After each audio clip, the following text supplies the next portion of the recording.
Kelly, Here. Bishop, Brancatelli,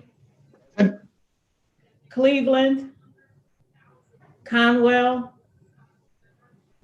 Griffin, Here. Hairston, Present.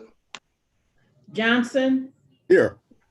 Bashir Jones, Joe Jones, Casey, Present. McCormick, Present. Mooney, Polincic,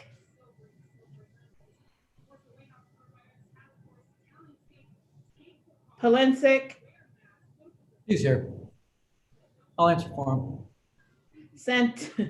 Santana, Present. Slife, Spencer.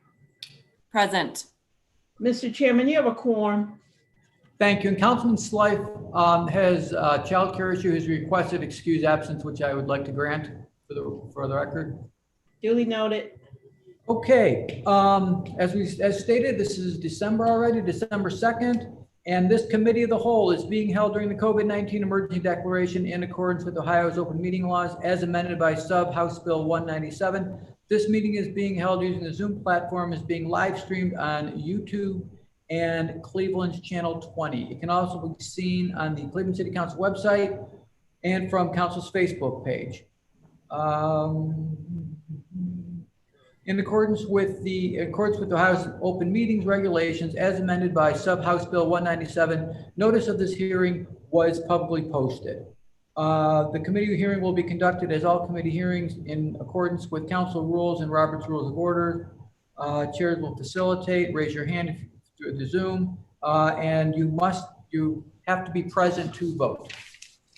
Your face must be present to vote. Looking at today's agenda, it's a fairly manageable agenda. I'm going to go in order as we normally do, which is lightest to heaviest, and I'm going to accommodate guests of Cleveland City Hall, in this case, Zoom, but just the habit we're in. So for your planning purposes, for directors that are watching, we're going to begin with finance, and that's a court piece, human resources, planning, economic development, and then a couple council pieces. So with that, I would like to begin with ordinance number 87820.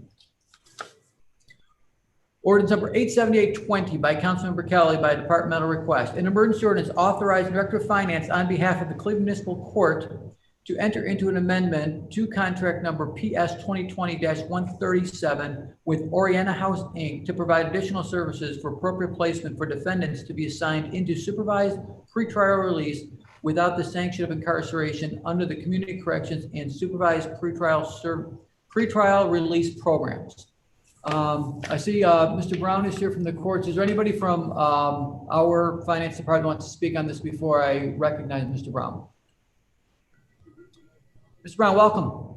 Good morning. How are you doing? I'm good, sir. How are you? Great. Can you tell us about ordinance number 78720, please? Yes. One of the major things we do is assess persons when they're arrested to determine if there is an opportunity for them to be released from our custody in a safe manner.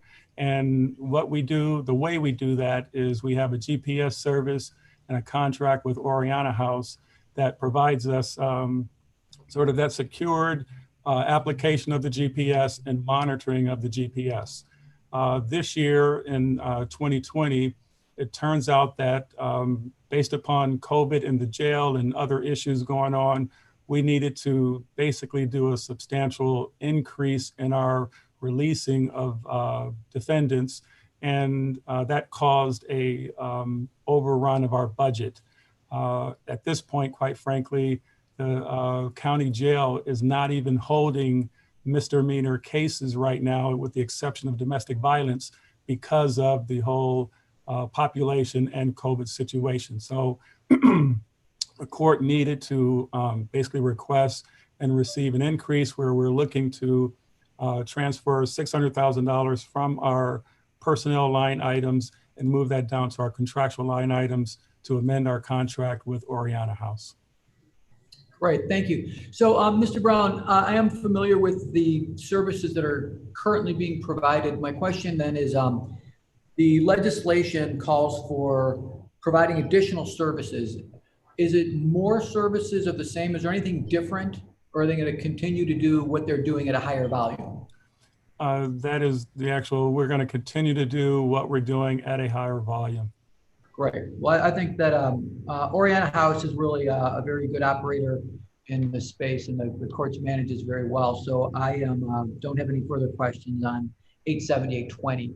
Does anybody have any questions or comments on ordinance number 87820 for Mr. Brown? Hearing none, Councilman Brian Casey. Thank you, Mr. Chairman. Mr. Chairman, to Mr. Brown, you said 600,000 is being moved from personnel. Nobody's losing a job from the court over this additional money being moved over to provide these services, are they? To the chair, to the councilman, that is correct. No one is losing a job over this. Okay, thank you. Thank you. Is there anything further on ordinance number 87820 for Mr. Brown? Hearing nothing, hearing no questions, seeing no hands, I want to thank you for your service to the court and the community, Mr. Brown. And ordinance number 87820 stands approved. Thank you. Thank you.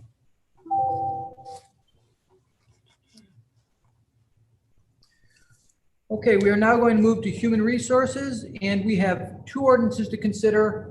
One of them is being requested for passage under suspension. I'm going to begin with ordinance number 89520. Ordinance number 89520 by Councilmember Kelly by departmental request. An emergency ordinance to amend various sections of ordinance number 32315 passed March 30th, 2015 as amended relating to compensation for various classifications. Director West? Good morning. This is for the chief dispatchers to ratify the collective bargaining agreement and the tentative agreement for the Ohio Patrolman Benevolence Association. Again, these represent our chief dispatchers. They are in the Department of Safety, Division of Police.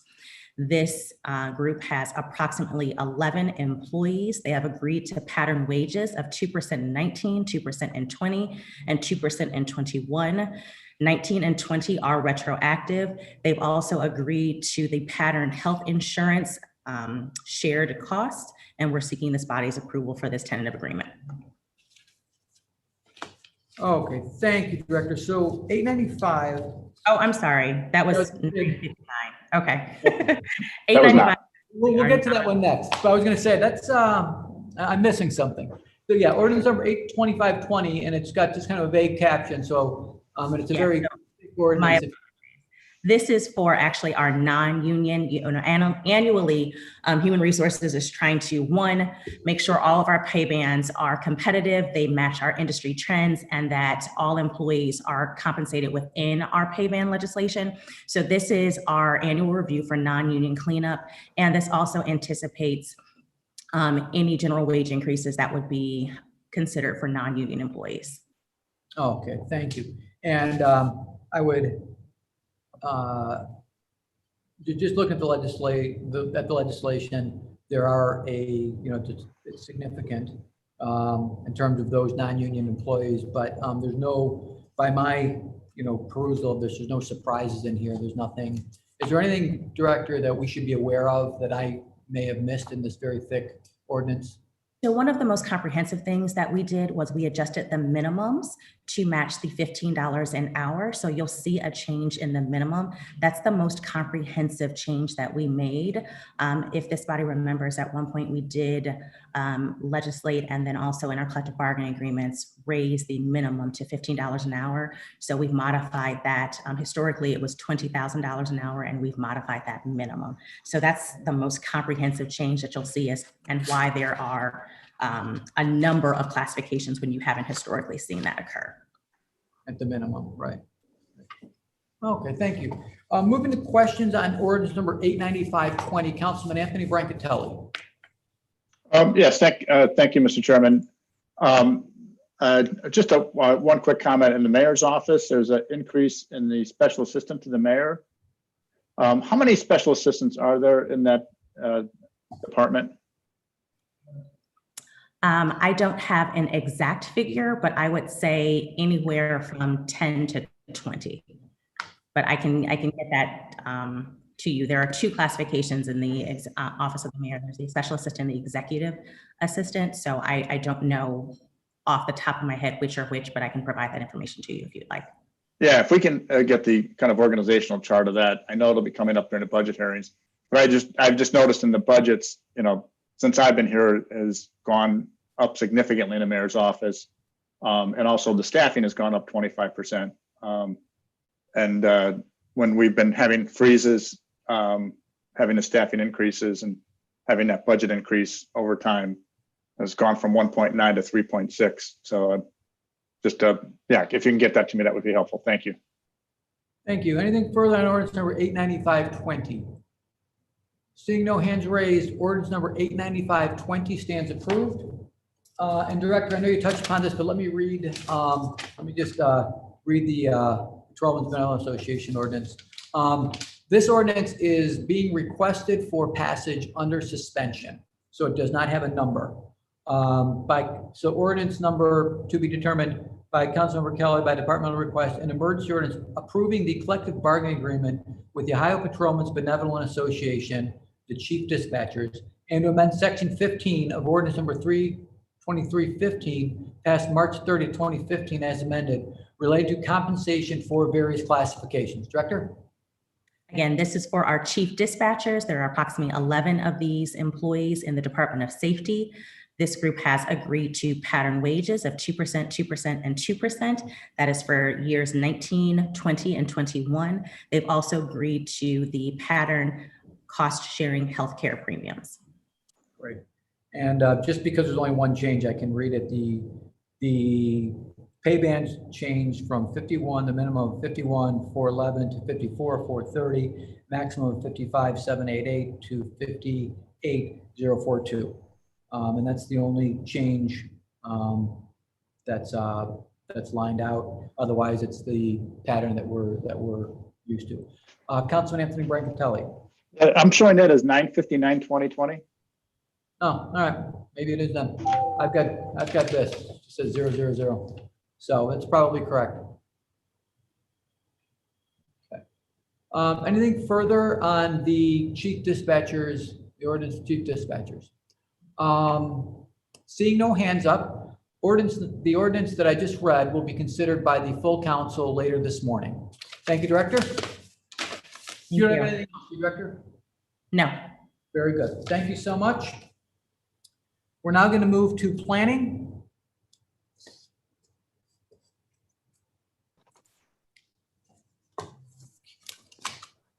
Morning, Director Collier. Good morning. I have two ordinances, one ordinance, one resolution for consideration this morning. Is that correct? 879-2020 and also 910-2020. Is that correct? Yes, sir. Okay. Let me begin with 879. Ordinance number 879-2020, by council members Brancatelli and Kelly by departmental request. An emergency ordinance authorizing Director of City Planning to apply for and accept one or more grants from the Northeast Ohio Area Coordinating Agency and the Ohio Department of Transportation for the 2021 Transportation for Livable Communities Initiative, authorizing a tri-party agreement with NOACA and Ohio Department of Transportation, authorizing agreements with various entities, accepting cash donations, and authorizing the director to employ one or more professional consultants to implement the grant. Director? Yes, as many of you know, Mr. Chairman, and to the council body, City Planning has continually over a number of years engaged in the Transportation for Livable Communities program through the NOACA organization. This year, we're going to be seeking $290,000 total for three strategic projects. Those three projects include Lakefront East Connects, which looks at a request of $100,000 to focus on connectivity around potential development sites on our eastern waterfront and also linking those back into the neighborhood. The other project that we'll be focusing on is a $100,000 request from NOACA for the Ohio City Transportation Demand Management Study. Given the significant investments that are going on in the near west side with respect to Ohio City, there has been challenges and concern with respect to parking and also walkability and streetscape amenities. This study will begin to drill down on that and really give us somewhat of a playbook on how to address parking and other concerns. And then the last initiative that we're going to be focusing on in 2021 is the Rocky River Connectivity Plan, working with Councilman Slife. This is a $90,000 request, and this is also designed to focus on transportation assets, linking them to amenities, both commercial and natural, and also looking at how improvements along the corridor can be realized. So these are the three projects that we're focused on in this particular round for 2021, and looking for support from this body to move forward on these efforts. And also keep in mind that the NOACA Transportation for Livable Communities efforts is a competitive process, so it's not a guarantee that all the three of these will be funded, but these are the applications that we are putting forth for this round. Thank you, Mr. Chairman. Thank you, Director. And in the legislation in section 2, it talks about award letters. Have they already been awarded these three projects? Oh, no, they have not. This piece of legislation is required for us to even compete as part of the TLCI program process. So the awards will not be announced until 2021. Okay, because I'm not, so I guess, is this just contemplating those awards that if they are awarded, that the letters will be placed in the legislative file? Right, and we have basically, we have to have that authority to be able to apply, which is what this is. Okay. If in fact we're awarded and we're only awarded, say, 2, for example, then obviously we won't reach that $290,000 threshold. So it's really about making sure that we are able to compete. And part of being able to compete is having the legislation in place. Perfect, thank you. And ordinance number 879 has been heard and recommended for passage by the Committee on Development, Planning, Sustainability. Councilman Brancatelli, do you have anything further on 879-20? I thoroughly support this legislation. Thank you, Councilman. Questions, comments? Councilwoman Jenny Spencer. Good morning. Through Morning. the Council President to Director Collier, I'm familiar with TLCI grants and familiar with the process you're describing. I was just curious about the language in the ordinances related to accepting cash donations, curious about what that typically pertains to vis-a-vis these types of grants and projects. I'm glad you asked that question, Councilwoman Spencer, because there's two things that I want to kind of bring up in reference to that.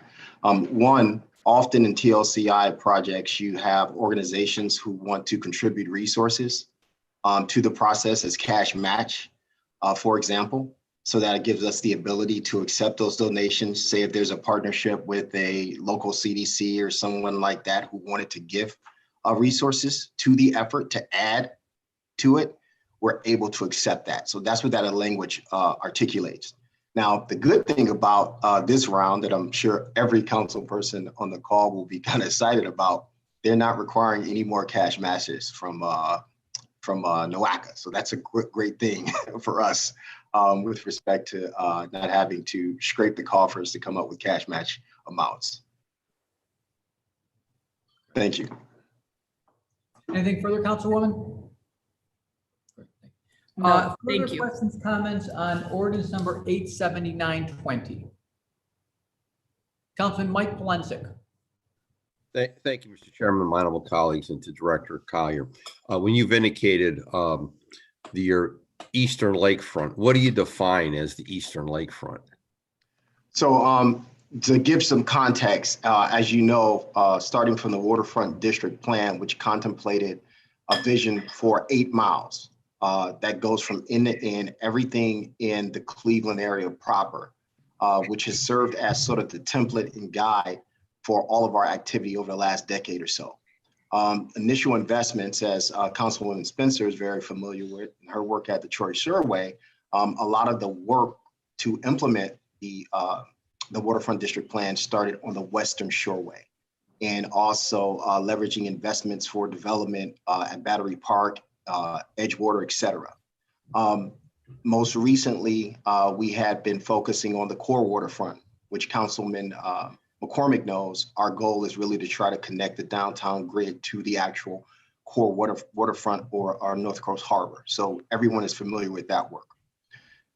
Now we have been focused on the eastern waterfront moving east. As Councilman Hairston knows, there's been a lot of projects being proposed along the I-90 Shoreway headed east. This particular initiative, and I'll be remiss if I didn't highlight the work of you, Councilman Polinsky, and the work that you've done with Euclid Beach Park and putting energy into that. What this particular TLCI focuses on, though, is the area around Gordon Park and Rockefeller Park back into the neighborhoods in the Glenville area.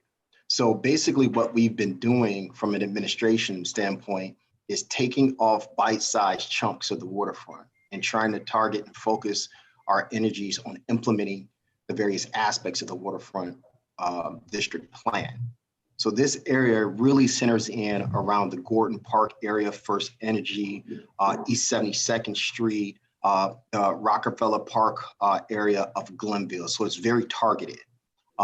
We showed a presentation yesterday at a Development Planning and Sustainability Committee that gives a really solid illustration of that, and we can definitely share that with you so that you'll have it. But that's important because it leverages a huge asset. And what we're continuing to do, even beyond myself, beyond this or any other administration, is continue to make sure that the execution of that waterfront district plan continues, because it's to the benefit of everyone, including every community on the east side of the city of Cleveland.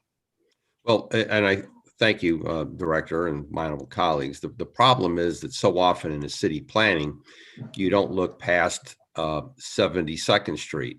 So do I support, development in, along the northern portion of Glenville? Of course I do, But I just want to remind you that when we talk about lakefront, it's from East 185th Street to Absolutely. The western border. And so often that northeast section, or from 72nd East, is not included. So again, I hope as we go forward that we're looking at a holistic approach to the lakefront, would incorporate, 3 metro parks, Euclid Beach, Wildwood, and Villa Angela. And again, the entire lakefront from Bracknell east as well. So I just want to continue to remind you of the importance of that. Thank you, Mr. Chairman. Thank you, sir. Councilman Plansky. Any further questions or comments on 87920? Seeing no hands, ordinance number 87920 stands approved. Resolution 910-2020, council members McCormick, Cleveland, Bashir Jones, Brancatelli, and Kelly by departmental request. An emergency resolution appointing an assessment equalization board to hear objections to estimated assessments with respect to the continuation and expansion of the downtown Cleveland Improvement District and the comprehensive services plan for the district, and declaring an emergency. Director. Thank you, Mr. Chairman. As many of you are familiar with the Special Improvement District program, which actually targets areas to with a self-imposed tax that would allow for additional resources to be allocated to that particular geography for a series of services that enhances a particular district. Downtown is one of those special improvement districts, and we are looking to continue the progress that has been going on in downtown. One technical aspect of that is the requirement to appoint an assessment equalization board to hear objections to estimated assessments. So this is basically a piece of legislation that would allow for the appointment of that board. We have to do this on each and every single special improvement district that we have in the city, and this is just a technical piece of that puzzle. with making sure that board is in place to hear any concerns, objections to the estimates that are calculated within the district. Thank you, Director. And while, this is a technical component, this is an extremely important process that we go through. So what I'd like to do is I would like to recognize the Chair of Development Planning Sustainability and all the local council people that will be affected by this. So this Resolution 910, 2020, it's been heard and recommended for passage by Development Planning Sustainability. Councilman Brancatelli, anything further on 910? Nothing further, fully reviewed and support. Right, thank you. Then going to the local council members in order as they're listed as sponsors, Councilman Kerry McCormick. Thank you, Mr. President. As we've heard quite a few pieces over the past few months for the Downtown Cleveland Special Improvement District, this is a piece along the way. I retain my full support for this great program for our downtown neighborhood. I know our residents and business owners too are eager to see this program continue. Important piece of the last 10 years, also important piece as we move downtown, through the last leg of this pandemic and into the future. Fully support this. Thank you. Thank you, Councilman. Councilwoman Phyllis Cleveland.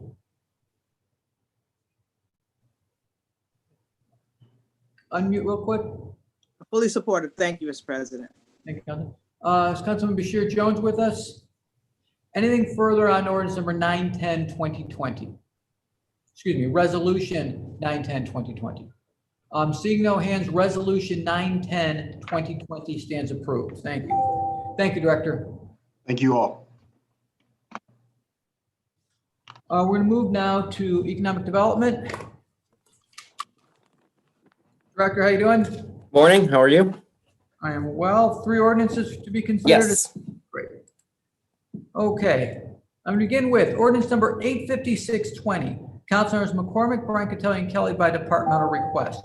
An emergency ordinance authorizing the mayor and the commissioner of purchase and supplies to acquire and reconvey properties presently owned by WRB Partners LLC or its designee located at 1468 West 9th Street for the purpose of entering into the chain of title prior to the adoption of tax increment financing legislation authorized under section 5709.41 of the revised code for the Western Reserve Building project. Director? Thank you. So this is the first piece of the 2 that are be required to enter into a non-school TIF to support the redevelopment of the Western Reserve Building. The Western Reserve Building located at West 9th and Superior has been vacant, substantially vacant for at least 3 years and really has been on a downward trend for longer than that. A new group has come in and purchased out the building, a partnership affiliated with, with Hemingway Development, who we've worked with on some other projects through the city. The building as a whole is about 140,000 square feet. They brought in an anchor tenant that's going to take roughly a third of it, which brings it back up to to being much more full. So up from less than half up to about 80% full, and we'll build out the rest of the space.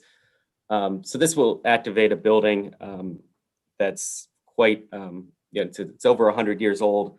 It's been a key anchor on the entry into the west side of downtown, and a key part of the West 9th Street area over there. And so we're excited that this team has taken on this project. It's a significant project, and we look forward to working with them on it.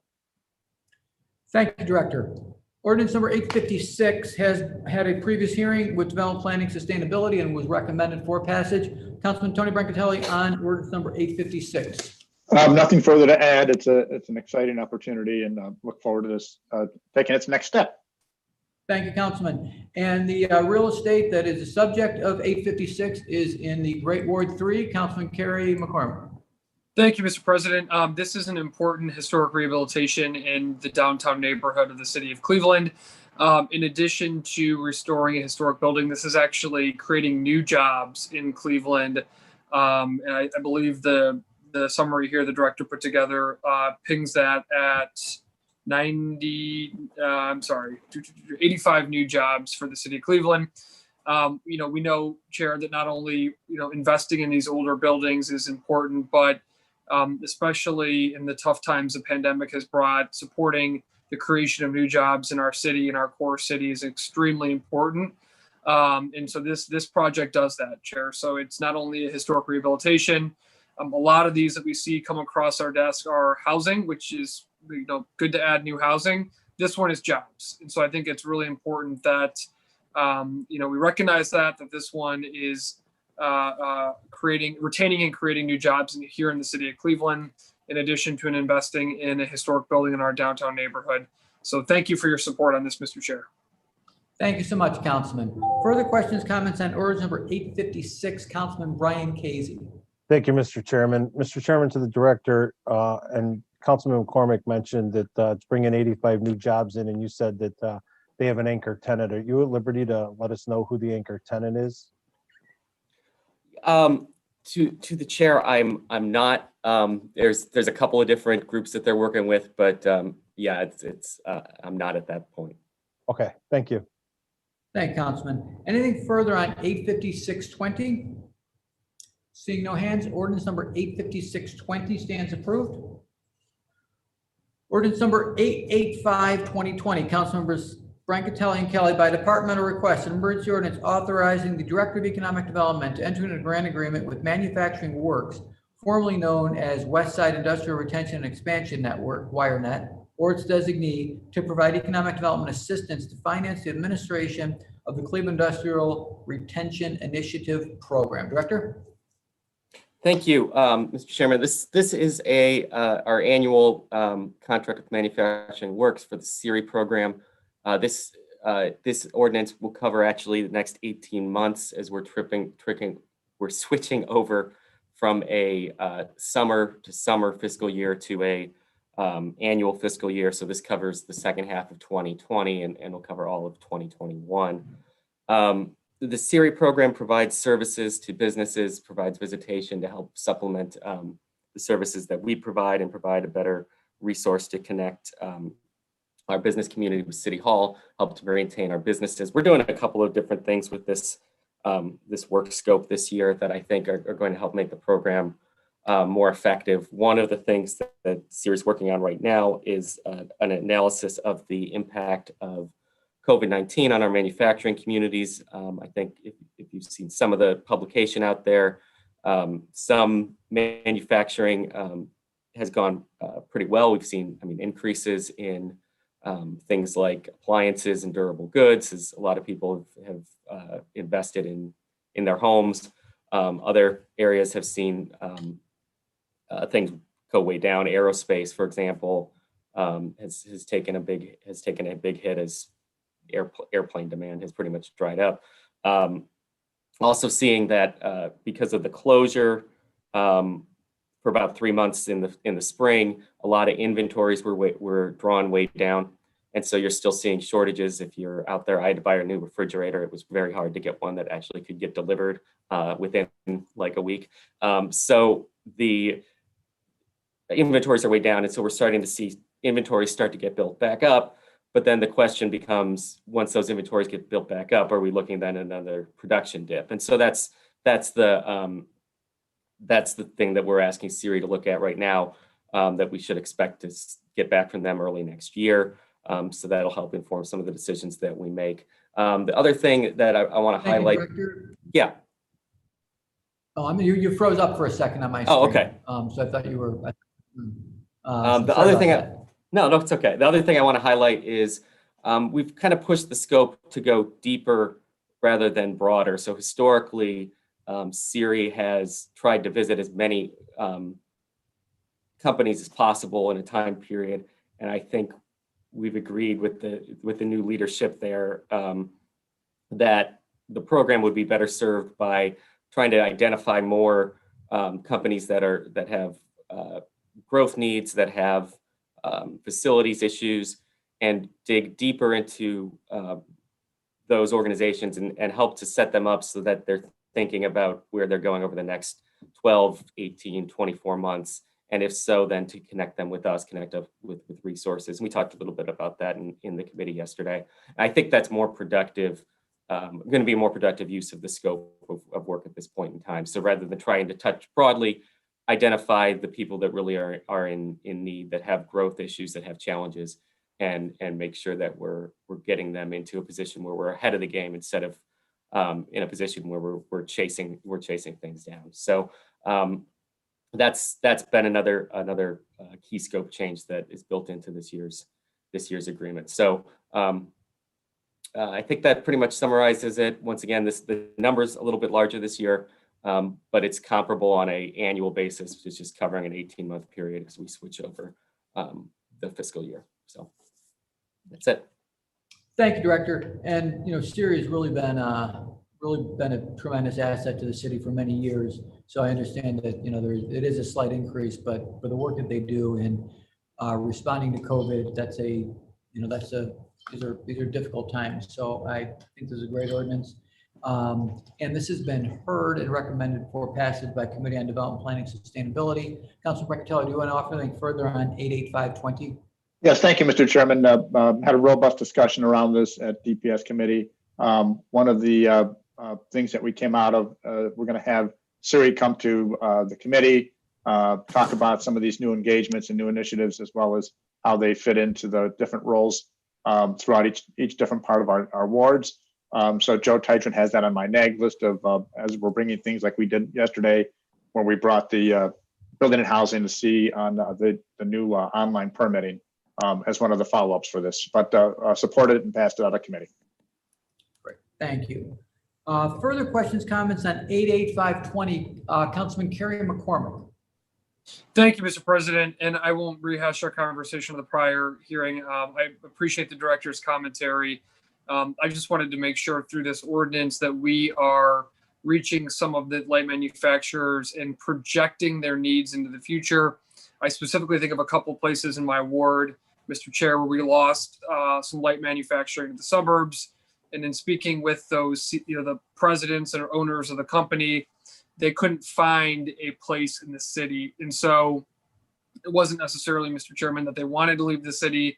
They kind of had to because they couldn't. So I just want to make sure that we are identifying the companies that are growing and proactively sitting down with them to map out their needs and finding homes for them if they have to move in the city of Cleveland, so that we don't lose those jobs to the burbs, which, Mr. President, we discussed in the DPS hearing. That's not only an issue of losing jobs in the city, but our residents.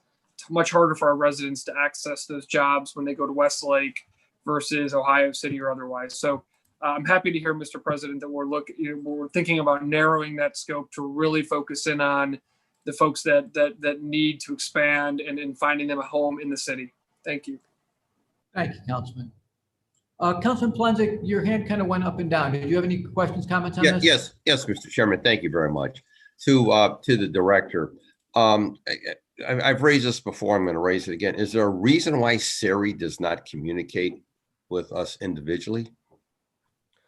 To the councilman, I think Siri can communicate individually. I don't have an issue. I mean, I don't have, it's not a control issue if there's a desire to have them communicate more frequently. I think most of the communication programs comes through our office for the contract. So, but I'm talking about, their engagement. We, Northeast side, there's still a large number of manufacturers, as you know.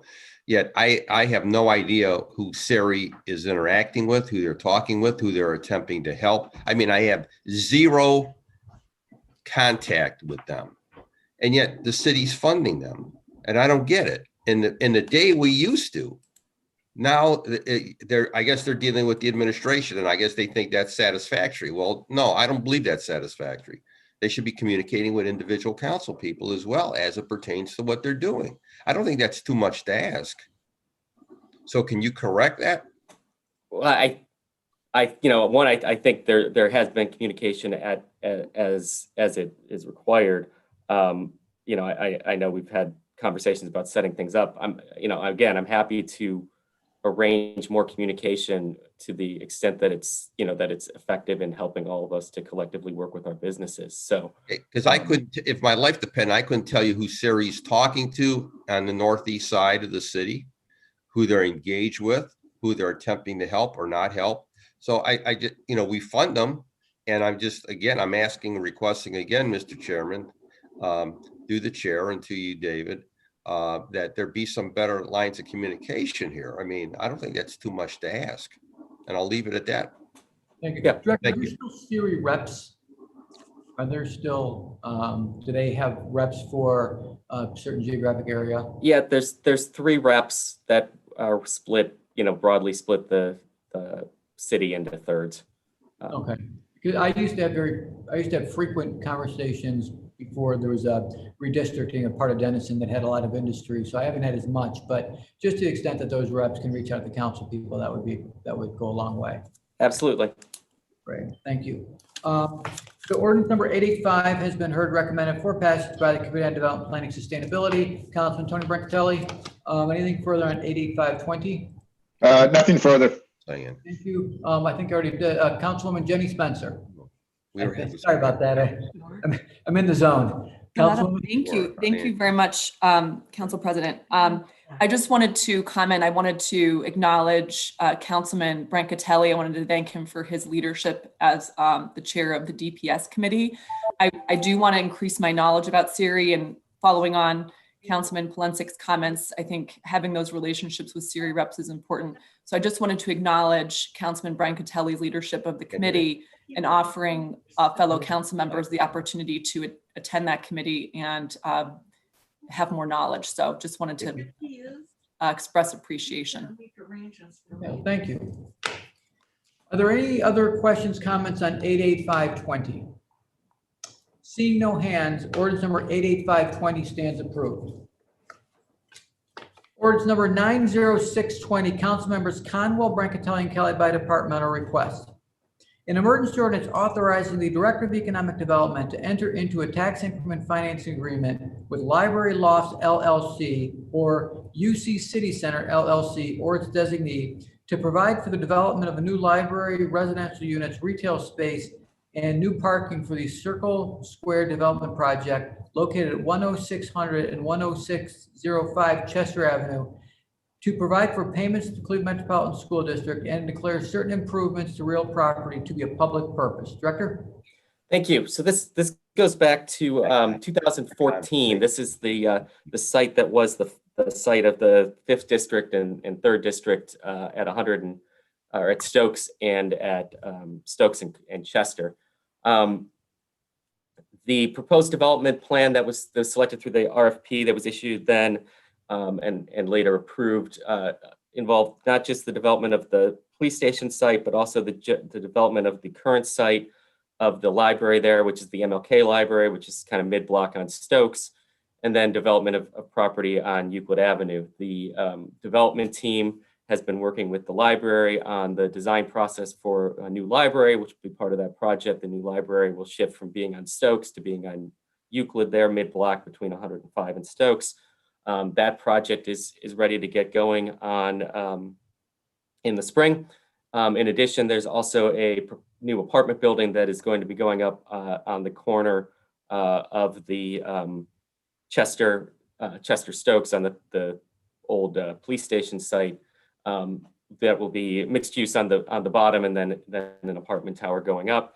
And then in addition to that, there also will be some rerouting, reconstruction of that Stokes-Chester intersection, which will help improve connectivity, help to slow traffic a little bit as it kind of tends to fly out down Chester and up into the heights, and so help to calm traffic a little bit, make it a little more walkable, make it more accessible then from the Health Line into University Circle into the Cleveland Clinic campus, and link that area better. So this is an exciting project that's going to help with the connectivity of that area of the city. Really try to bring those different neighborhoods, which feel a little bit separate in that area, together, and is the first step in the fruition of a plan that we've been working on now for going on 7 years. So excited to see this go forward, and think it'll be a great development for that area of the city.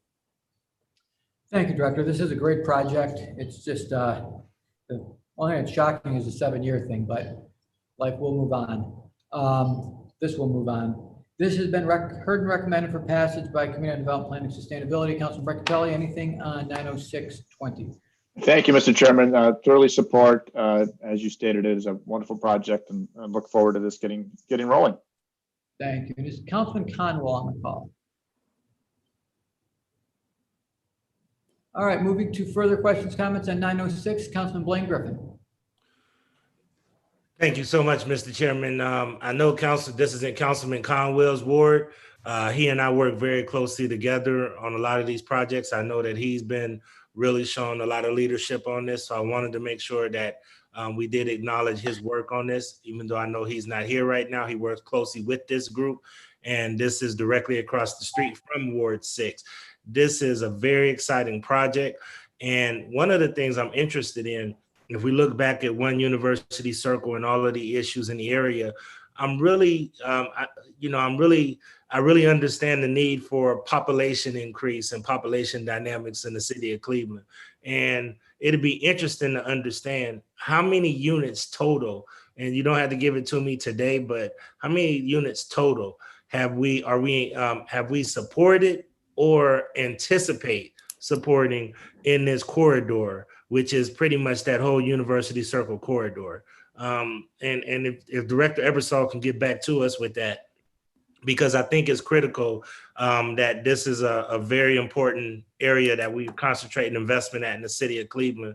And it's important to have those numbers because a lot of the businesses that we're trying to attract want to understand our plan for population increase along this corridor. So can Director Ebersol get that back to us? Sure, Councilman, I can pull together the exact figure, but if you just look off the rough estimates between this project, future phases of this project, One University Circle, and then the projects that we talked about with the grocery store, and then the Innovation Square projects going all the way down between this stretch of 105th Stokes in that area, you're looking really at about 800 units coming online. Okay.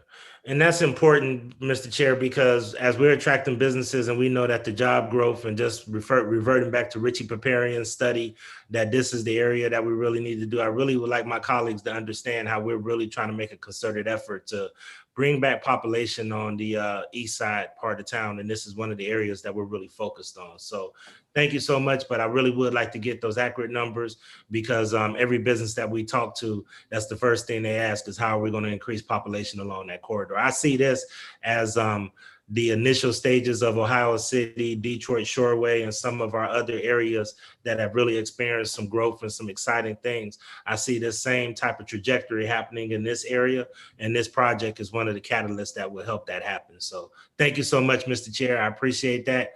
And on behalf of my colleague, Councilman Conwell, thank you to the developers for putting that together. Thank you, Councilman, and thank you for your leadership on this, as well as Councilman Conwell. Further questions, comments on ordinance number 90620? Hearing none, ordinance number 90620 stands approved. Thank you, Director. Thank you. All right, so now we have a council, one ordinance, one resolution, other than our individual liquor ordinance. So. But we have ordinance number 89120, Councilmember Kelly, an emergency ordinance authorizing the clerk of council to enter an agreement with Western Reserve Land Conservancy doing business as Thriving Communities Institute to provide professional services regarding the Vacant and Abandoned Property Action Council, VAPAC, reforestation, demolition funding, rehabilitation, green space, and property information and code enforcement. This is a piece that is sponsored by council. It will be a council ordinance. Does anybody have comments on 891? Councilman Brancatelli, I think you've worked with them the most with VAPAC and all. Do you have any comments on the Thriving Communities Institute? Yeah, thank you, Mr. Chairman. This has been a wonderful asset for us. Doing analysis, we've had presentations around the banking and lending through our support. We've seen millions of dollars come in through demolition as they continue to advocate for additional resources around demolition. They also were very instrumental in doing our survey work a number of years ago that laid that groundwork. So they've been a great resource for our city throughout both the east side and the west side. So fully support this legislation. Great, thank you. Yeah, they've done a tremendous amount, citywide. So I think this has really been a good relationship since the inception. Councilman Brian Casey. Thank you, Mr. Chairman. Mr. Chairman, this isn't the first time we're funding them, is it? No. Okay, I'm just making sure. Yeah, Thank you. no, those for many years. Thank you. Any further questions, comments on 89120, which will be council support of Western Reserve Land Conservancy Thriving Communities Institute? Seeing no hands, ordinance number 89120 stands approved. And the last ordinance, or excuse me, there's just one more resolution, and it's a council piece, and it's a resolution setting our next meeting. And the only reason I want to take a minute on this is just to let folks know that normally we would conclude the first Monday in December. That's kind of where we conclude. So we've been on an every 2-week basis to budget some time for the holidays. We're going to be meeting again next Wednesday. And between now and then, we'll have conversations to see if this Wednesday schedule works for people until COVID is done. But I just want to flag for people's calendars that we will be meeting again next Wednesday and not 2 weeks from now. And the reason this came about was that we didn't want to meet the Wednesday before Thanksgiving, but there was enough business where we had to have 2 meetings in December. But the intent is to, we traditionally have a little bit of a holiday recess, is to have holiday recess. So we'll be meeting next Wednesday and then assessing if this Wednesday schedule works. I will say, broadly speaking, while I would much prefer that we be meeting in person, knowing that we can't do that safely or smartly, this is work that we've gotten through the business that we need to get through. Next Wednesday might be a little bit busy as the last meeting. But until, I think this kind of keeps the balls in the air until this vaccine thing becomes real and until we can safely get back into our committee room and in the chambers, which I'm very eager to do. So I would just say if the Wednesday schedule that we're on right now is problematic for you in any way, please let me know. The only issue that I see is that there are cabinet meetings on Wednesday that this conflicts with, and maybe we want to think of another day so that that all the directors are here. So I don't know if anybody has any comments, but I just wanted to flag those issues before the council meeting. Okay, then what I would like to ask is, Madam Clerk, is there any legislation? Is everything covered? Yes, Mr. Chairman. Thank you. And how much time do we need before we start the regular meeting? Can we start at 11:15? Yes, we can. Thank you. Okay, so I would ask everybody to keep your screen up. You can turn your microphone off, turn your video off. But if we could reconvene for the council meeting at 11:15. Councilman Brian Casey, do you have a comment? Yeah, I just wanted to go back to the Wednesday council meetings, and that I don't know if it's a possibility, but even an evening meeting like we used to do on Monday nights. I know that the days get hectic. I see Blaine shaking his head. I just want to throw it out there. I mean, we're always for years we met on Monday nights. I don't know if it's any more convenient. I mean, I know that there's school still stuff going on, and it just just throwing it out there. If maybe we could try going back to our regular council day and time for at least 1 or 2 of the meetings. I hear you. I very much want to get back to our regular days, times, and in person, because as much as we are getting through business this way, I do think there's something lost in not being able to interact in person. We're like I say, business is getting taken care of, but I just think that it's just kind of a better way to do public business is if we meet in person. So I will certainly take your considerations under advisement, Councilman, and Throwing it out there.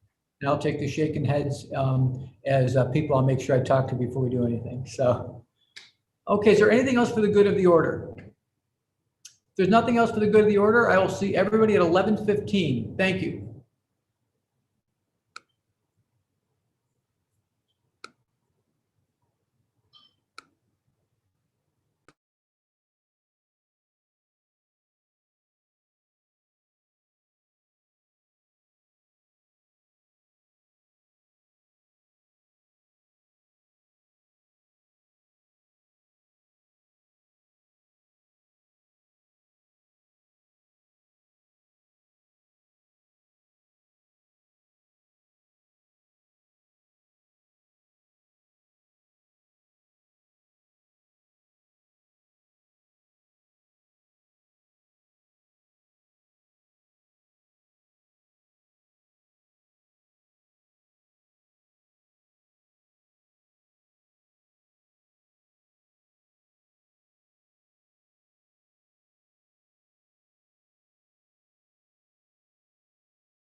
still live on YouTube.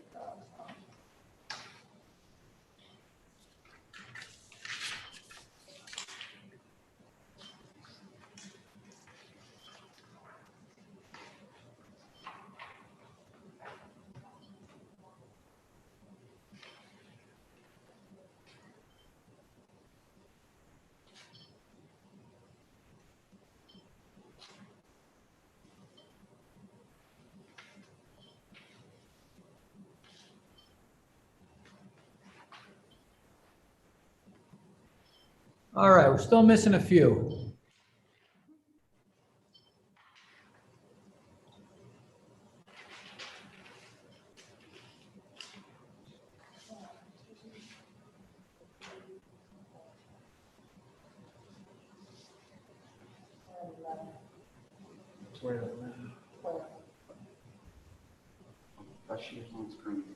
I've got 12. Is that your count, Madam Clerk?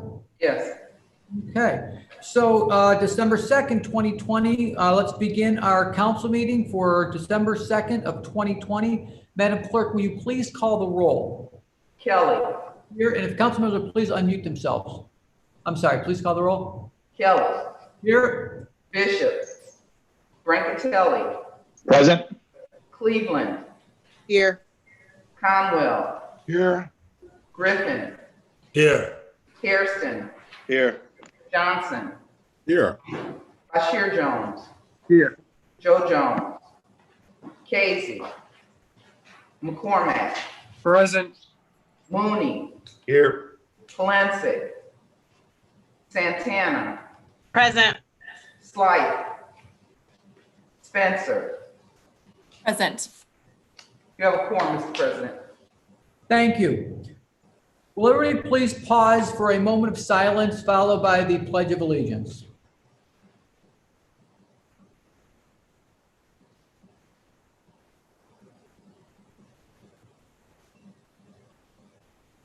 Thank you. Pledge allegiance to the flag. Flag of the United States of America and to the republic for which is one nation, under God, indivisible, liberty and justice for all. Okay, this council meeting is being held during the COVID-19 emergency declaration and is being conducted as a virtual meeting in accordance with Ohio's open meeting laws as amended by House Bill 404. Council Rule 49 requiring attendance of the mayor and directors of all departments at council meetings is waived for this and any other virtual meetings held under amended House Bill 404. In compliance with the charter and rules of council, a copy of all legislation to be heard during this council meeting was furnished previous to the meeting to every council member through their council email. It is hereby acknowledged without objection that all members of council have received this legislation. Further, council members must be visibly present for all votes. If you are not present, your vote will not be counted. Madam Clerk, please dispense with the journal. By Councilmember Spencer, that the reading of the minutes of the last meeting be dispensed with the journal approved, seconded by Councilmember Cleveland. Communications. File number 931, 2020, oath of office for Kevin Pressian, Income Tax Administrator and Commissioner of Taxation, City of Cleveland. File number 932, 2020, Ward 15 Councilmember, from Ward 15 Councilmember Jenny Spencer, advance notice of her recusals from any and all legislation involving Cleveland Metro Parks. File number 967, 2020, new license application for 2418 Professor Avenue, Ward 3. File number 968, 2020, economic development transfer application for 2418 Professor Avenue, Ward 3. File number 969, 2020, transfer of ownership application for 2232 Rockwell Avenue, Ward 7. File number 970, 2020, new license application for 13104 Buckeye Road, Ward 4. File number 971, 2020, a new license application at 2162 Rockwell Avenue, Ward 7. File number 972, 2020, transfer of ownership application at 3585 West 117th Street, Ward 11. File number 973, 2020, transfer of ownership application at 3778 West 117th Street, Ward 11. File number 974, 2020, transfer of ownership application at 4277 West 150th Street, Ward 16. File number 975, 2020, transfer of ownership application at 4050 West 140th Street, Ward 16. File number 976, 2020, transfer of ownership application at 668 Euclid Avenue, Ward 3. File number 977, 2020, transfer of ownership application at 4025 East 131st Street, Ward 2. First reading emergency ordinances to be referred for administrative and committee review. Ordinance 933, 2020, by Councilmember Kelly, by departmental request, an emergency ordinance to make additional appropriations of $20 million to the general fund, $12 million to the special revenue fund, and $700,000 to the internal service fund.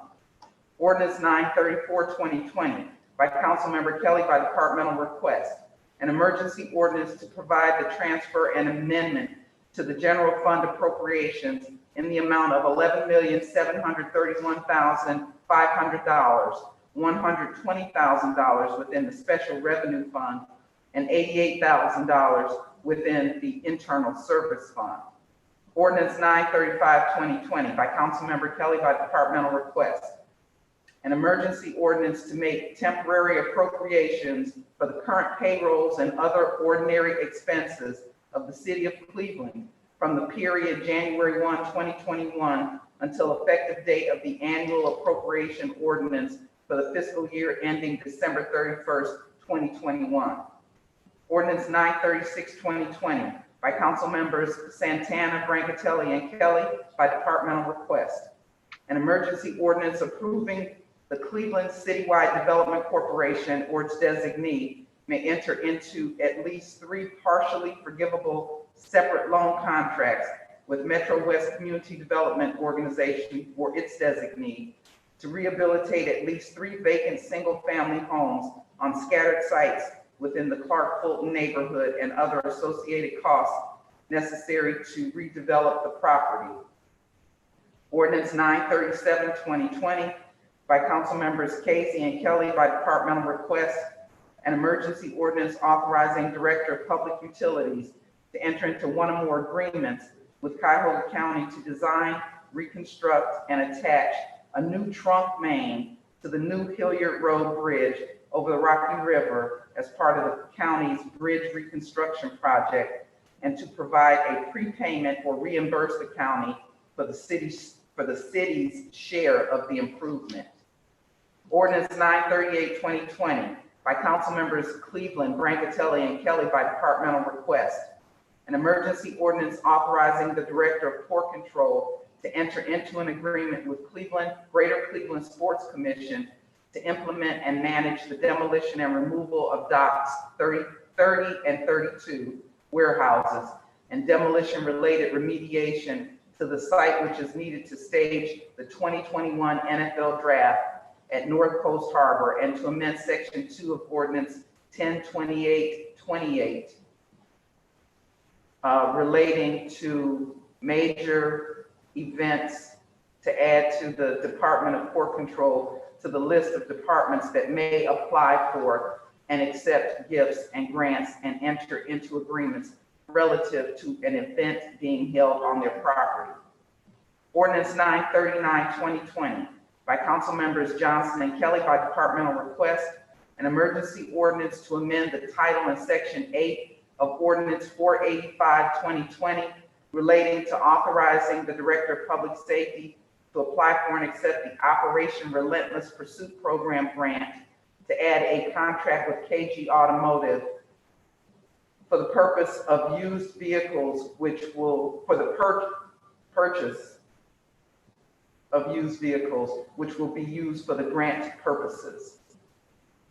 Ordinance 940, 2020, by Council Members McCormack and Kelly, by departmental request, an emergency ordinance authorizing Director of Aging to enter into an amendment to a contract with Community Housing Solutions to develop, operate, and implement the age-friendly home investment program. Ordinance 941, 2020, by council members Griffin and Kelly by departmental request. An emergency ordinance authorizing Director of Public Safety to apply for and accept a grant from the Ohio Office of Criminal Justice Services for fiscal year 20 State Burn Memorial Justice Assistance Grant for the operation of the Northern Ohio Law Enforcement Task Force, and authorizing the director to enter into agreements with various municipalities, Cuyahoga County, and police agencies needed to implement the grant. Ordinance 942, 2020, by council members Griffin and Kelly by departmental request.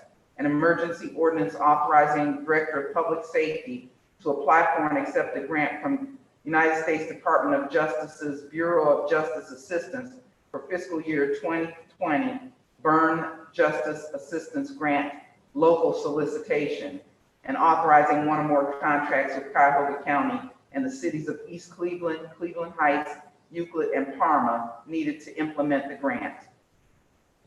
Ordinance 943, 2020, by council members Griffin and Kelly by departmental request. An emergency ordinance authorizing Director of Public Safety to apply for and accept a grant from the Ohio Office of Criminal Justice Services for fiscal year 19 Ohio Drug Law Enforcement Fund Grant for the operation of the Northern Ohio Law Enforcement Task Force, and authorizing the director to enter into agreements with Cuyahoga County Sheriff's Office and other entities to implement the grant. Ordinance 944, 2020, by council members Griffin and Kelly by departmental request. An emergency ordinance authorizing the Director of Public Safety to apply for and accept a grant from the Ohio Office of Criminal Justice Services for fiscal year 19 Project Safe Neighborhoods Grant to fund the Police Homicide Review Commission, and authorizing one or more contracts with Cuyahoga County Prosecutor's Office to implement the grant. Ordinance 945, 2020, by council members Griffin and Kelly by departmental request. An emergency ordinance authorizing the Director of Public Safety to apply for and accept a grant from the Ohio Office of Criminal Justice Services for the fiscal year 2020 State Burn Memorial Justice Assistance Grant for the Northern Ohio Violent Crime Consortium Program, and authorizing the director to enter into one or more contracts to implement the grant. Ordinance 946, 2020, by council members Griffin and Kelly by departmental request. An emergency ordinance authorizing the Director of Public Safety to apply for and accept a grant from the Ohio Department of Public Safety for the fiscal year 2021 Impaired Driving Enforcement Program and Selective Traffic Enforcement Program. Ordinance 947, 2020, by council members Griffin and Kelly by departmental request.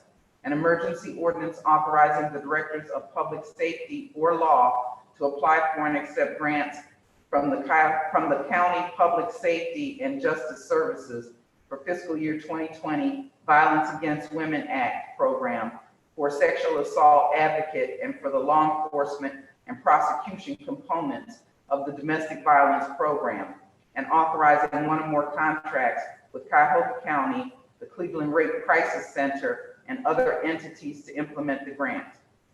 Ordinance 948, 2020, by council members Santana, Johnson, Brancatelli, and Kelly by departmental request. An emergency ordinance giving consent of the city of Cleveland to the Director of Transportation of the state of Ohio to construct safety improvements on Interstate 71, authorizing the Director of Capital Projects to enter into any relative agreements. Ordinance 949, 2020, by council members Bashir Jones, Brancatelli, and Kelly by departmental request. An emergency ordinance authorizing the Director of Community Development to enter into a development agreement with Frontline Development Group or their designee for the sale and redevelopment of city-owned properties currently in the city's land reutilization program, which are located in the Allen Estates Development Site Plan, and authorizing the Commissioner of Purchases and Supplies to sell city-owned property no longer needed for public use. Ordinance 950, 2020, by council members Brancatelli and Kelly by departmental request.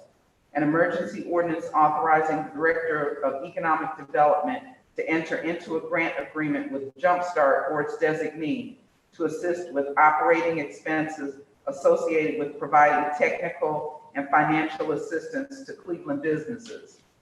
Ordinance 957-2020 by Council Members Casey and Kelly by departmental request.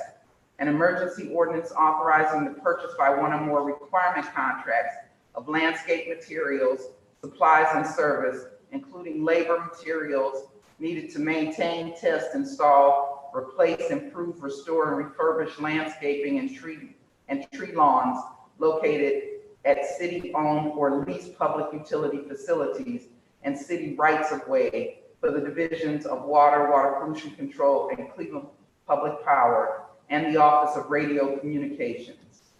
Ordinance 966-2020 by Councilmember Kelly. An emergency ordinance to supplement the codified ordinances of Cleveland, Ohio by enacting new chapter 687B, third-party food delivery services, to establish a limit on the commission that third parties can charge to restaurants located in the city of Cleveland to 15% of the purchase price on delivery or pickup orders while restaurants are unable to provide unrestricted dine-in service, and to prohibit a reduction in compensation for delivery drivers as a result of this limit. Thank you. First reading emergency ordinances to be passed. Ordinance 958-2020 by Councilmember Hairston, an emergency ordinance authorizing the Director of Department of Community Development to enter into an agreement with Catholic Charities, aka Catholic Diocese of the City of Cleveland, St. Philip Neri, for the Community Health Worker Training Program through the use of Ward 10 casino revenue funds.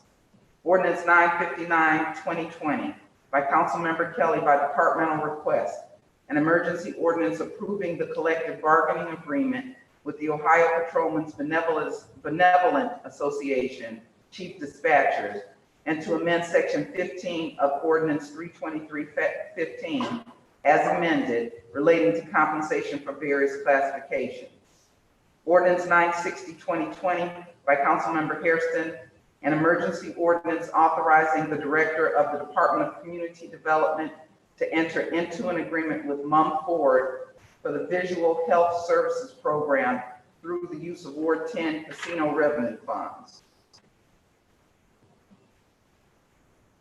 Please read the motion to suspend the rules. Oh, I'm sorry. There. Okay. By Councilmember Spencer, that the rules be suspended and the legislation just read be placed on final passage, seconded by Councilmember Cleveland. Please call the roll.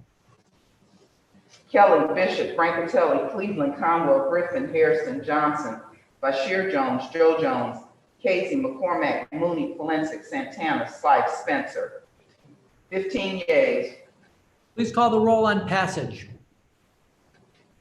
Kelly, Bishop, Francatelli, Cleveland, Conwell, Griffin, Hairston, Johnson, Bashir Jones, Joe Jones, Casey, McCormack, Mooney, Forensic, Santana, Slife, Spencer. 15 yeas. Thank you. First reading resolution referred for administrative and committee review. Resolution 962-2020 by Council Members Brancatelli and Kelly by departmental request. An emergency resolution supporting the establishment of a statewide network of state and U.S. bike routes and allowing for the designation, mapping, signing, and promotion of state and U.S. bike routes along selected bicycle facilities in the city of Cleveland. First reading emergency resolutions to be adopted. Resolution 961-2020 by Councilmember Kelly, an emergency resolution fixing the date of the next regular meeting of council. Resolution 963-2020 by Councilmember Griffin, an emergency resolution objecting to the transfer of a liquor license of a C2C2X liquor permit to 8,000 Euclid Avenue. Resolution 964-2020 by Councilmember Bishop, an emergency resolution objecting to the transfer of ownership of a C2C2X liquor permit to 4025 East 131st Street.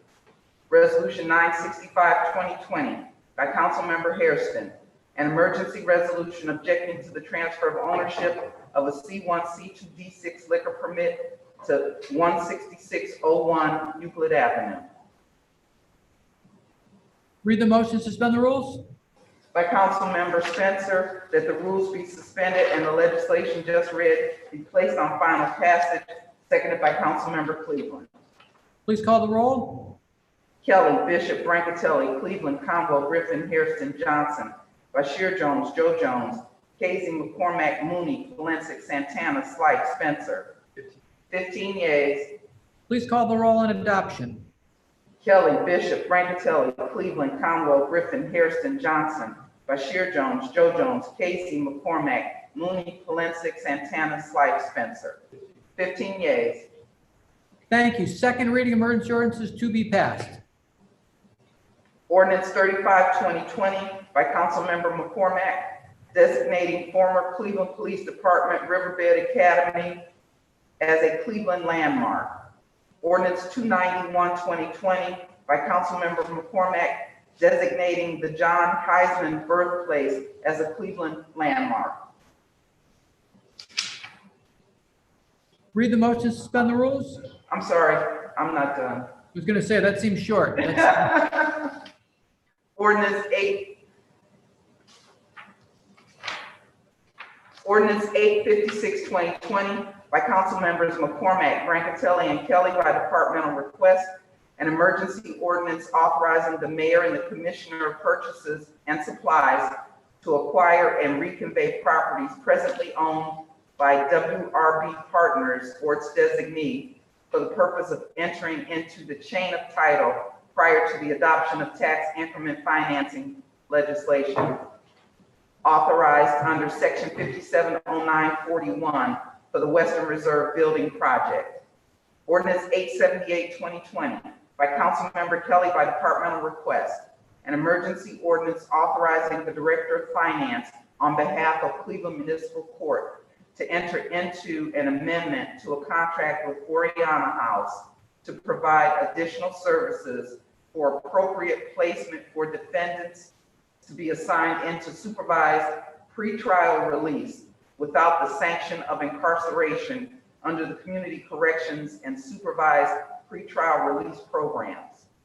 Ordinance 879-2020 by Council Members Brancatelli and Kelly by departmental request, an emergency ordinance authorizing the Director of City Planning to apply for and accept one or more grants from the Northeast Ohio Area Coordinating Agency and the Ohio Department of Transportation for the 2021 Transportation for Livable Communities Initiative, authorizing a tri-party agreement with NOACA and the Ohio Department of Transportation, authorizing agreements with various entities accepting cash donations, and authorizing the director to employ one or more professional consultants to implement the grant.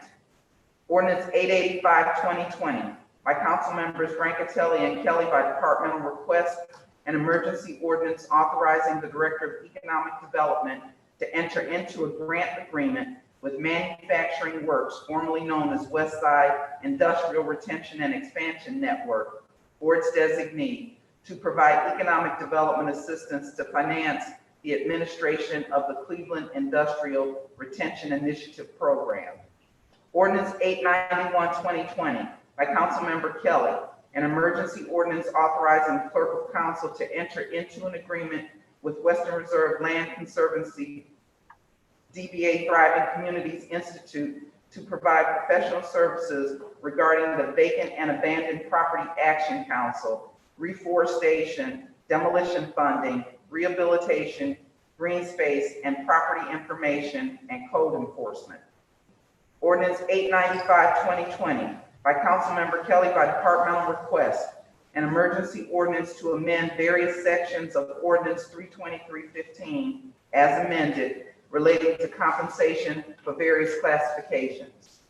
Ordinance 906-2020 by Council Members Conwell, Brancatelli, and Kelly by departmental request, an emergency ordinance authorizing the Director of Economic Development to enter into a tax increment financing agreement with Library Lofts LLC and/or UC City Center LLC and/or their designees to provide for the development of a new library, residential units, retail space, and new parking for the Circle Square Development Project located at 10600 and 10605 Chester Avenue, to provide for payments to Cleveland Metropolitan School District, and to declare certain improvements to real property to be of a public purpose. Thank you, Madam Clerk. Before calling for the motion to suspend the rules, would you please add Councilman Casey as a co-sponsor to ordinance number 885-2020? So noted. Thank you. Please read the motion to suspend the rules. By Councilmember Spencer, that the rules be suspended and the legislation just read be placed on final passage. Seconded by Councilmember Cleveland. Please call the roll. Kelly, Bishop, Brancatelli, Cleveland, Conwell, Griffin, Hairston, Johnson, Bashir Jones, Joe Jones, Casey, McCormack, Mooney, Palencic, Santana, Slight, Spencer. 15 yeas. Please call the roll on passage. Kelly, Bishop, Brancatelli, Cleveland, Conwell, Griffin, Hairston, Johnson, Bashir Jones, Joe Jones, Casey, McCormack, Mooney, Palencic, Santana, Slight, Spencer. 15 yeas. Second reading, emergency resolutions to be adopted. Resolution 910-2020 by Council Members McCormack, Cleveland, Bashir Jones, Brancatelli, and Kelly by departmental request. An emergency resolution appointing an assessment equalization board to hear objections to estimated assessments with respect to the continuation and expansion of the downtown Cleveland Improvement District and the comprehensive services plan for the district, and declaring an emergency. Read the motion to suspend the rules. By Councilmember Spencer, that the rules be suspended and the legislation just read be placed on final passage. Seconded by Councilmember Cleveland. Please call the roll. Kelly, Bishop, Brancatelli, Cleveland, Conwell, Griffin, Hairston, Johnson, Bashir Jones, Joe Jones, Casey, McCormack, Mooney, Palencic, Santana, Slight, Spencer. 15 yeas. Call the roll on adoption. Kelly, Bishop, Brancatelli, Cleveland, Conwell, Griffin, Hairston, Johnson, Bashir Jones, Joe Jones, Casey, McCormack, Mooney, Palencic, Santana, Slight, Spencer. 15 yeas. Thank you. This concludes the legislative agenda. Madam Clerk, will you please excuse the absences?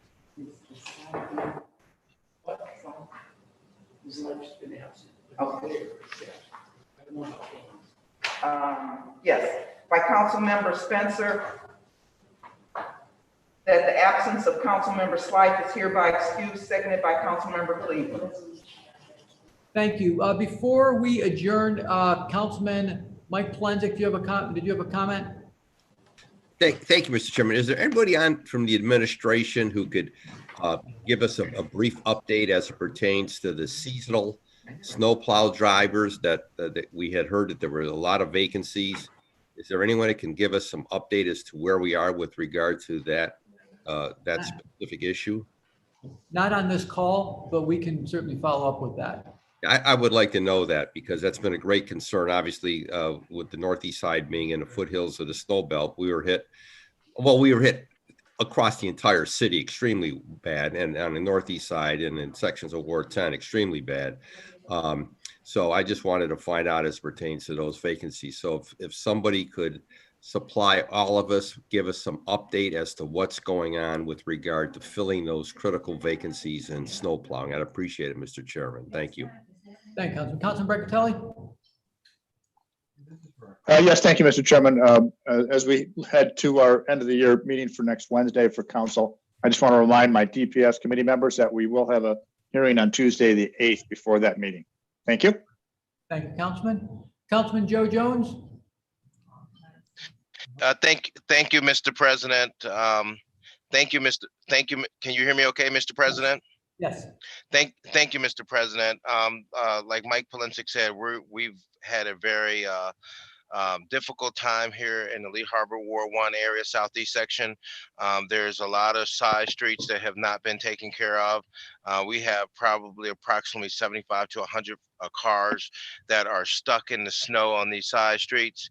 And every year during the budget, we give the administration what they need to have to do this work. I just can't seem to understand why, we can't get it done in a way in which, there's some decency to it. And it is so bad over in my area, Mr. President, that people have dialysis, can't get out of their driveways.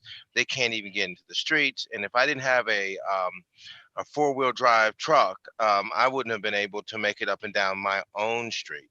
So what is there a situation where we can improve this? Can we get more trucks out? I mean, I know that Mike Polensek talked about that, but do we have any kind of way to at least try to get some help soon? And I was up to 1 o'clock last night dealing with this issue. Yeah, that'll be something we need to deal with off of this meeting, perhaps in Municipal Service and Properties meeting, but I can't answer the question right now. Okay. All right. Well, thank you, Mr. President. Thank you, Councilman Bashir Jones. Thank you so much, Mr. President. It's a few things that I would like to say. First and foremost, thank you all so much for supporting this project, the Allen Estates.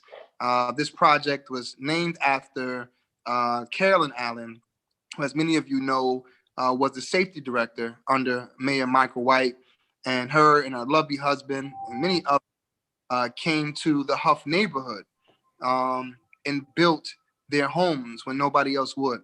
And will also make this special is that this project is women-led. And in our city, we have to do a better job of making sure that women have the same opportunities as any man, especially in the development arena. So I just want to say a congratulations to Ms. Sheila Wright and Frontline Development for this project. And I want to say thank you to the city. I know a lot of times we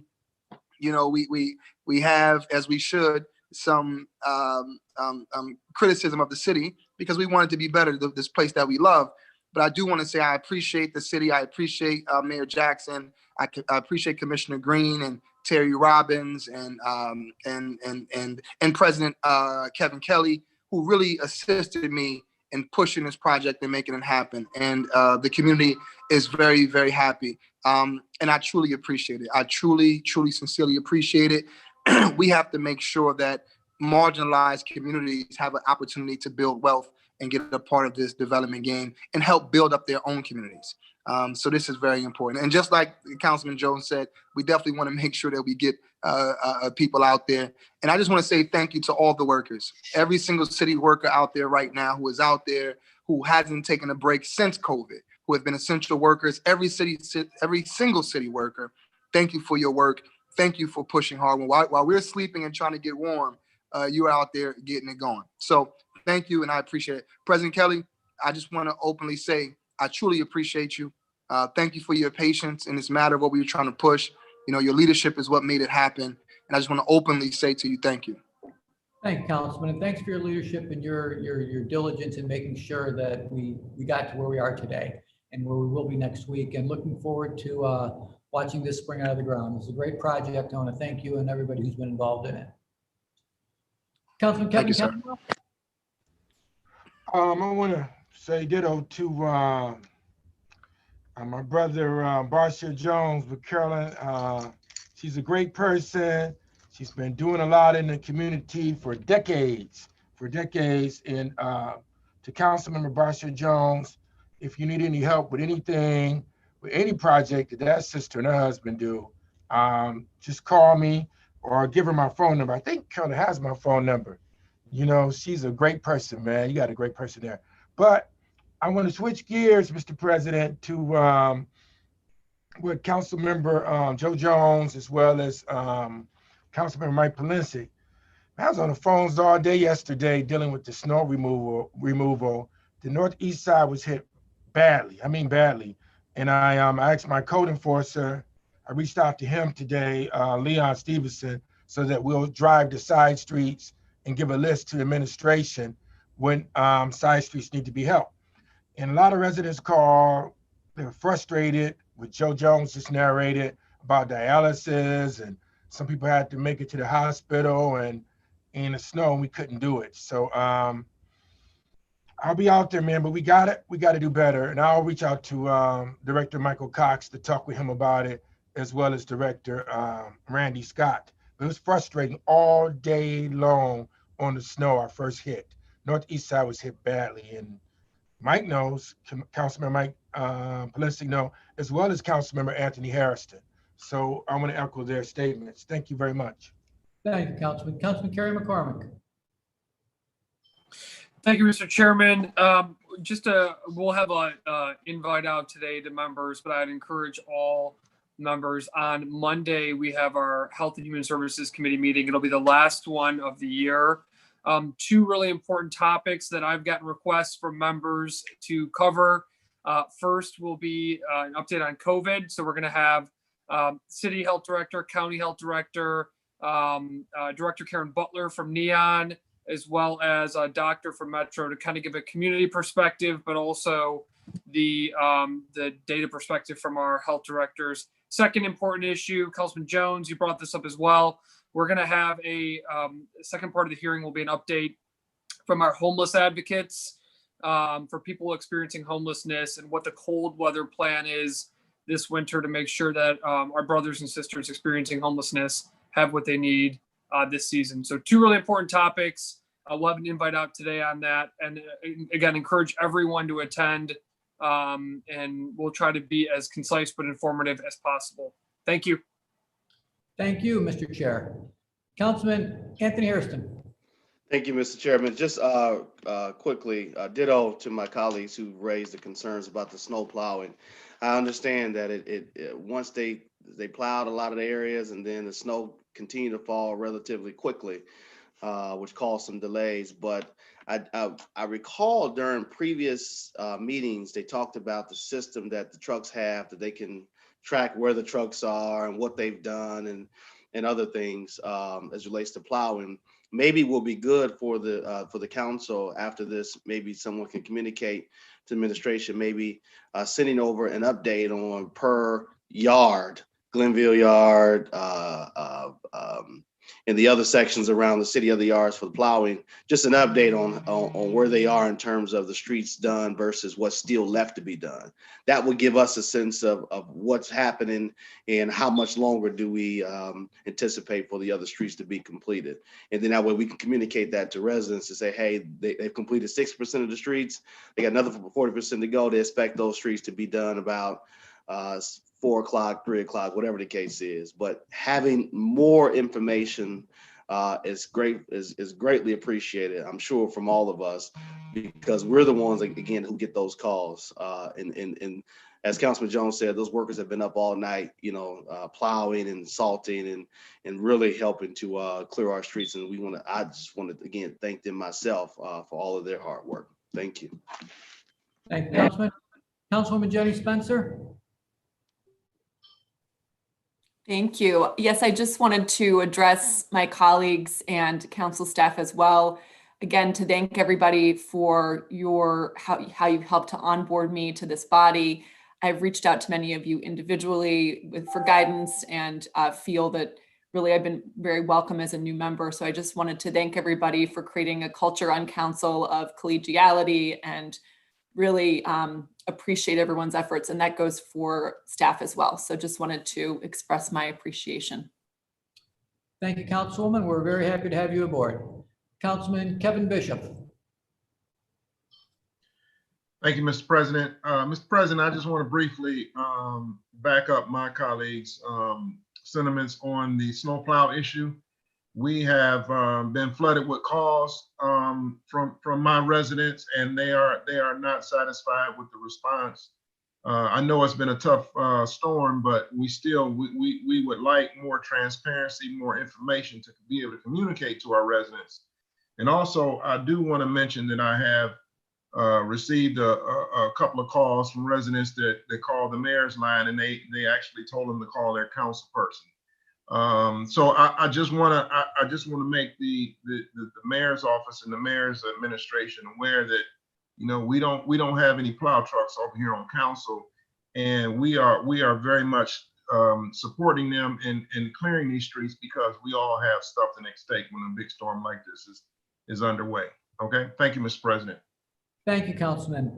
Having already called the absences to be excused, this council is adjourned to the call of the chair. Our next meeting again is December 9th, 2020. So we'll be meeting 1 week from today as opposed to 2 weeks from today. So please mark your calendars accordingly. That will, if we get done what I believe we can get done between now and then, that will be our last meeting of 2020 until the first Wednesday after New Year. So thank you all very much. This council meeting is adjourned.